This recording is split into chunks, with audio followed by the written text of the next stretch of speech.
কদিন আগে আমার হাজবেন্ডের জন্মদিন ছিল। আমরা প্রত্যেক বছরের জন্মদিনটা পালন করি রাত্রিবেলা, কারণ যেহেতু ওর ইভেন্টসের কাজ কোনো দিনও বাড়ি থাকে না, আর তার ঠিকও থাকে না যে আজকেরও থাকবে আর একটা সেলিব্রেশন হবে। আর ওকে সারপ্রাইজ করা মানে খুব বিপদে পড়া, কারণ ওকে সারপ্রাইজ করতে গেলে ও আমাদেরই সারপ্রাইজে ফেলে দেয়, বিপদে ফেলে দেয় আর কি।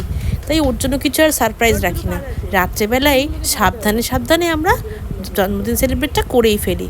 যথারীতি আগের দিন থেকে সমস্ত গিফট কেক টেক কিনে ঘরদোর সাজিয়ে রাত্রিবেলা ডেকে নিয়েছিলাম ওকে এই সেলিব্রেশনটা করার জন্য। এই বছর বাবা ওর জন্য একটা কেক কিনেছিল, মানে আমার শ্বশুর, তাই দুটো কেক ওর সামনেই রাখা। ওকে বলেছিলাম এই বেলুনের মধ্যে গিফট আছে, বেলুনটা ফাটাও। উমা, ও এত মজা পেয়েছে, দুটো ফাটানোর পরে বলে এটাও ফাটাবো।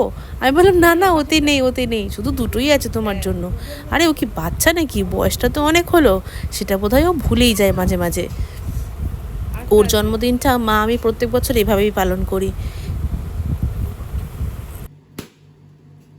লাস্ট বছর ওকে আমরা পাইনি, তাই বেশিরভাগ সময় ও বাইরেই থাকে।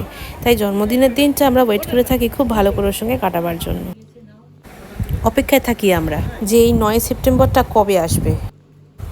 ওকে বললাম একটা করে গিফটগুলো খোলো, দেখো তোমার কেমন লাগে। আর ও সেই ছোট বাচ্চাগুলোর মতন গিফট খুলতে শুরু করলো।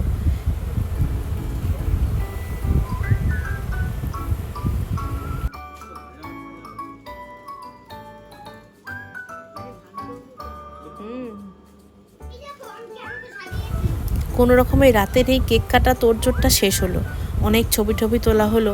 তারপরে সকালবেলার আয়োজন শুরু হলো। সকাল থেকে রান্না বান্না সমস্তই করা হচ্ছিল। এটা 2017 সাল, 18 সাল সেলিব্রেশনের ছবি। 19, 20-তে ওকে পাইনি, 22-এ ওকে পাইনি, আর কিছু ছবি খুঁজে পাইনি। এটা লাস্ট ইয়ারের, আর এটা এই বছরের। কোনোভাবেই অফিসটাকে এই দিনটা ছুটি করা গেল না, যেহেতু সোমবার অফিস যেতেই হতো। তাই ওই সকালবেলা আয়োজন করে ওকে বসালাম খেতে। তখনই মাকে বললাম আশীর্বাদটা সেরে দাও। তাই মা ওকে আশীর্বাদ করলো, বাবা আশীর্বাদ করলো। অফিস গেল। দুপুরবেলা হঠাৎ অনিকেতের ফোন, বিকেলবেলা ওকে নিয়ে চলে আসো বাড়িতে, একটা ছোট্ট করে সেলিব্রেশন, ব্যাস আর কি।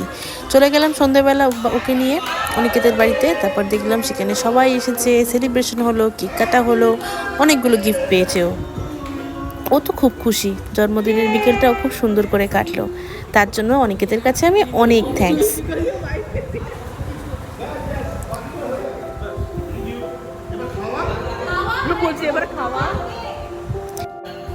বন্ধু অনেক থাকে, তবে এরকম বন্ধু সবসময় যেন পাশে থাকে, যে সুখেও থাকে আর দুঃখেও থাকে। জন্মদিনের বিকেলটা এত সুন্দর কাটবে এক্সপেক্টই করিনি, আশাই করিনি। বিকেলে রান্নাবান্না করেছিলাম ঠিক কথাই, তবে সেরকম কোনো প্ল্যানিংস ছিল না। অনিকেত সেটা পূরণ করে দিল। জন্মদিনের দিনটা ওর খুব ভালো কাটলো। আমিও আমার জীবনের সুখ দুঃখগুলো তোমাদের সঙ্গে শেয়ার করছি।